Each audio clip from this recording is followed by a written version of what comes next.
when I came in to the masjid. I didn't know anything about Islam. I came into the masjids in Atlanta, Georgia. I said I came in a boot camp. That was one of the toughest masjids in the nation. If anybody here know about Atlanta, Georgia. I think Brother Fruit might know Brother Lawson. He was the captain there at that time. But anyway, I can't tell everything that I knew because I'm kind of going, all my notes is at home. But I thank Allah for bringing me into Islam. I'm the only Muslim in my family. I'm from a very large family. My home is in Florida. And my people, they really didn't go against me.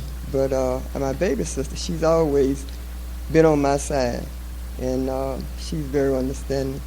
But anyway, like I said, I got all my notes at home and everything. And when I first came to Houston, I was over the kitchen. Brother Raymond, the Nation of Islam, the short brother, Brother Farouk, you know, I was over the kitchen now. I was working in there. And I taught Sister Farouk and different ones how to make those bean pies years and years ago. And from there, it's just so much, so many things I could tell you all about. But I'm still grateful. And right now, I'm still helping out in the kitchen. I love to cook. I love to be around food. But my life goes back so far, so very far. But before I became Muslim, I was a Christian, working in church. And I was a Sunday school teacher, treasurer, some everything. And finally, when I did become a Muslim, I started working in Atlanta there. Oh, yeah, I was teaching the kids. Yeah, I had a class called Islamic Studies when I was in Atlanta. And some of his sister, Brother Abdul Rahman, he was the imam here. I came in the masjids under him in Atlanta.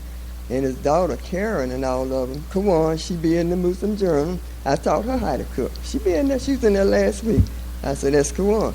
And I saw one or two of them in Dallas at Bishop College. I said, what you girls doing out here? They said, we go to the school. I said, well, that's school. But it's just so many things I can say. And I just thank Allah for all its blessings and everything. But this really caught me off guard. But I'm still getting all my notes together. Because I want to go way back there. I really do. And I'm so grateful for being a Muslim.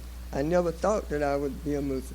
But the strangest thing, I was telling Sister Naima not long ago, before I became Muslim, I had dreams. And I say those dreams, they would just upset me so bad because I didn't understand what was going on. And all that time, Allah was showing me something in those dreams, that one day that I would be a Muslim. And it came out like that. But I'm just so grateful. And I'm thankful for Brother Farouk, Brother Wazir, and all the believers here. I'm just grateful. And I love all the sisters and brothers here. And Sister Martha, I take her as my sister. But I love all of y'all. But the next time, I will have my things together. Assalamu alaikum.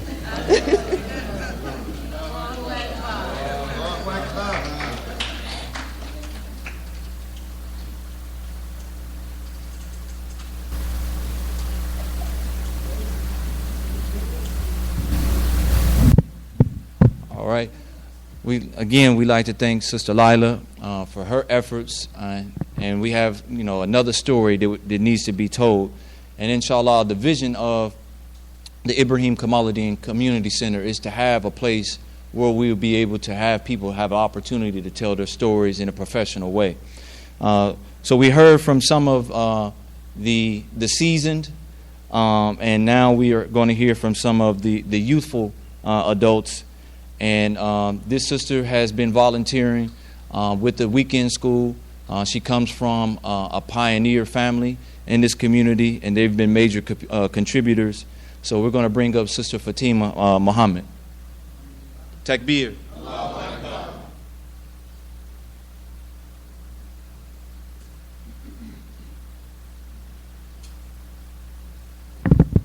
Assalamu alaikum. So I'm just going to let y'all know, I found out 5 minutes before Sister Lila. So I just have a little bit much more head start than you, okay? I'm just going to talk about my experience growing up here. Growing up at the masjid, I remember running up and down the hall like the kids do now. We used to play red light, green light. I don't know if anybody remember that, Abdullah.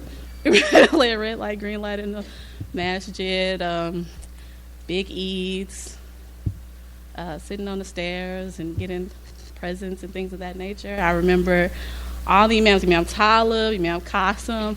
I remember Imam Wazir when he was young and fiery. Very different. Still good information, but very different. I remember Abdullah Rashid's father. I remember Imam Wazir and Imam Abdullah Rashid were the people that I could, as a teenager, as a child, I was a child still, I related to them the most, you know. I guess I paid attention more when they were speaking. I remember when after Jummah, you know, Jummah would be packed. It would be, there was no space. If you came like around 1:45, you wasn't going to get into the musalla. So you're going to have to go next door and wait in the, you know, and you could hear the khutbah all over the community. You know, it was a beautiful thing. I remember our khutbahs used to be like an hour and a half long. We used to have long khutbahs, good khutbahs, quality khutbahs, but long khutbahs. And I just remember as a child, when all the the grown-ups would come out and everybody was selling bean pies and they had the rows of selling business. You know, like I remember selling earrings. My first business was here at the masjid. Anybody remember the little seashell earrings I used to sell? My first business was here. I had a lot of firsts here. I met my husband here at the masjid. The community has always been a part of my life, you know, since I was a child. And I remember, you know, for a long time when I was little, I thought only Muslims were like black, you know, like I thought that Muslims were, you know, my community, like that was my scope. And it wasn't until I went to, you know, other communities, that's when I saw that, oh, there's other type of people who are Muslims. But I thought that African-American Muslims was the largest population of Muslims ever, anywhere, and that everybody else was just new to this, you know? Like, that was my perspective because I grew up in this community. That's all I saw. And I love this community, and that's why, you know, I continue to come here. That's why I continue to volunteer and help. And now I have my own children. And they're coming here, and alhamdulillah, I mean, like, my son, he was 1 when this masjid was reopened. So I'm very proud that he has the same opportunity that I had as a child to grow up here and to be a part of the community. And he's going to even have a better opportunity because he's going to have Ibrahim Kamaluddin Community Center to be a part of. He'll be able to come play basketball and do all things. When he gets up to be a teenager, he'll be able to do all the things that he needs to do inside his community. So that way, and for me, it's an improvement because when I was young, we didn't have that teenager fulfilling role. But alhamdulillah, with every generation, we get better. And I think that when it comes to our children getting up in age, they're going to be able to be here and stay here and really fulfill the ideal of having an ummah in our community, inshallah. So I want to thank everybody and thank y'all for coming out. And I don't know if I mumbled too much, but I'm going to get off here. All right, assalamu alaikum.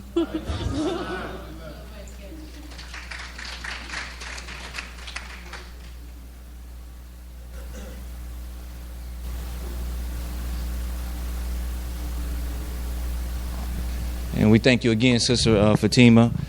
Our next presenter is a former resident imam. His name has been mentioned and interwoven into some of the previous stories we heard, and that is Imam Hayward Talib. Takbir.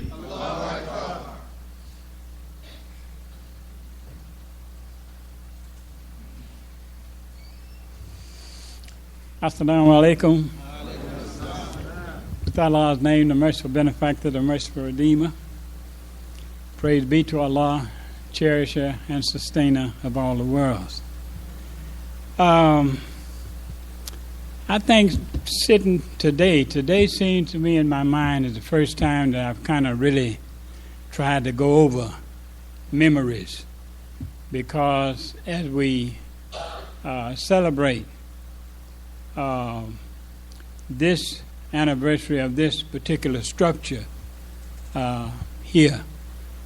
The celebration really, as everyone has talked about, of our community goes back further than that. And for me to be a part of that and to be here today and looking for tomorrow and day after tomorrow and the next year and so forth, this is really a blessing for me. I've had a good time in this community.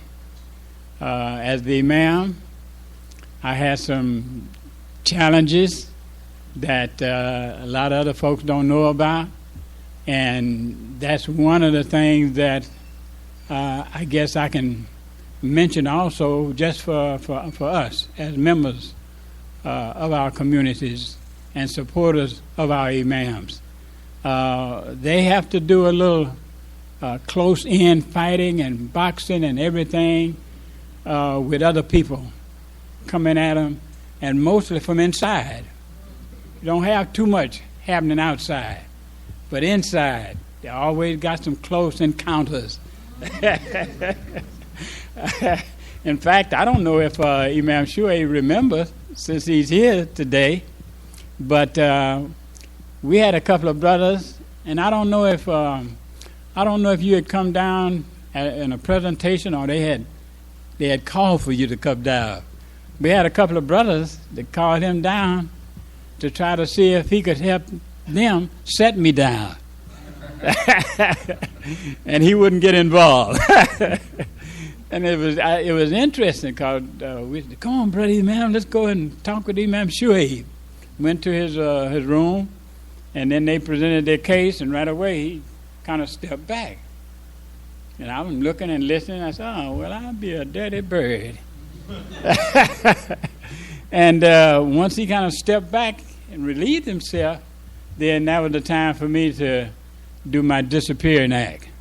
Because I used to do that quite a bit with a lot of folks, you know. This imam's position, it's an honorable position, but I mentioned one time that it's a position that you roll up your sleeves. You have to have your sleeve rolled up all the time. It's prestigious, yeah, but it's a rolled up sleeve position because you always got something going on. And for myself, my outlook was always, as Sister Naima mentioned, service. Because I didn't strive and didn't dream to be an imam. I really got that position from a process of elimination. And just because I was here working all the time, and it came to the point where we needed one. And they said, "Would you take it?"